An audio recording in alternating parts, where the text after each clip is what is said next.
धृतराष्ट्र बहुत दुखी थे।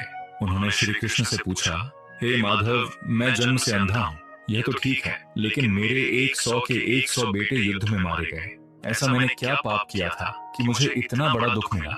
श्री कृष्ण ने मुस्कुराकर कहा, राजन, यह आपके इस जन्म के नहीं बल्कि 50 जन्म पहले किए गए एक कर्म का फल है। श्री कृष्ण ने बताया कि 50 जन्म पहले धृतराष्ट्र एक शिकारी थे। एक बार उन्होंने एक पेड़ पर जाल फेंका जिसमें एक पक्षी के 100 छोटे छोटे बच्चे फंस गए। शिकारी ने निर्दयता से उन सभी 100 बच्चों को मार डाला और उस पक्षी की आंखें फोड़ दी। उस पक्षी के श्राप और उस पाप के कारण धृतराष्ट्र को अंधेपन और अपने 100 बेटों की मृत्यु का शोक सहना पड़ा। धृतराष्ट्र ने पूछा, तो यह फल इसी जन्म में क्यों मिला?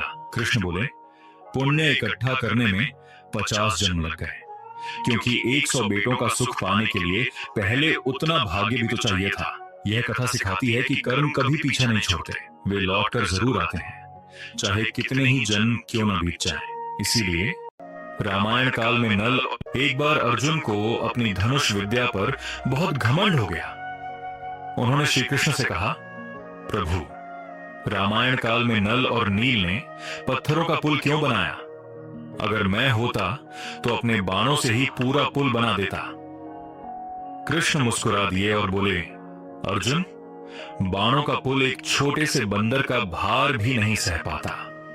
तभी वहां एक छोटा सा वानर प्रकट हुआ जो स्वयं हनुमान जी थे। अर्जुन ने चुनौती स्वीकार की और नदी पर बाणों का एक मजबूत पुल बना दिया। लेकिन जैसे ही उस छोटे से वानर ने अपना एक पैर उस पुल पर रखा, पुल डगमगाने लगा और टूटकर बिखर गया।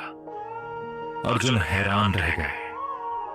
तब कृष्ण ने बताया कि वह वानर कोई और नहीं, बजरंगबली है। अर्जुन का घमंड चूर चूर हो गया और उन्हें समझ आया कि बिना ईश्वर की कृपा के कोई भी शक्ति अधूरी है।